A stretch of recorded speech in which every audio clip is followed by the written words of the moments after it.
Në listën e opozitës për 130 persona të inkriminuar në administratën publike, vetëm për 21 prej tyre është dhënë përgjigje nga Ministria e Brendshme për Komisionin Hetimor të Emërimeve të Paligjshme.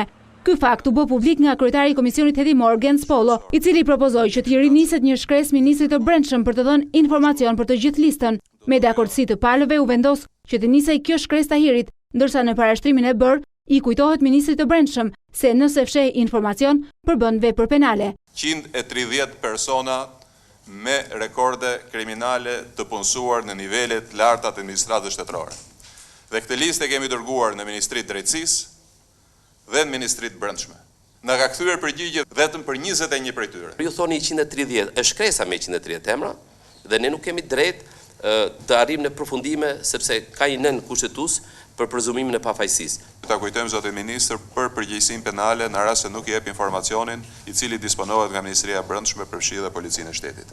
Ndërsa u evidentua fakti se nga muaji janar ka ndodhur ndërheqjen nga posti njësor zyrtarësh për shkak të së shkuarës kriminale, por sipas opozitës, ata janë emëruar në detyra të tjera sërish. Ka pasur shumë persona me themi vizton e drejtuesve të lartë politik, kanë lëvizur në nivele tjera të administratës. Komisioni era dakord për caktimin e 6 ekspertëve të jashtëm, 3 nga maxhoranca dhe 3 nga opozita, të cilët do të merren me përfilimin e rezultatit të punës së komisionit.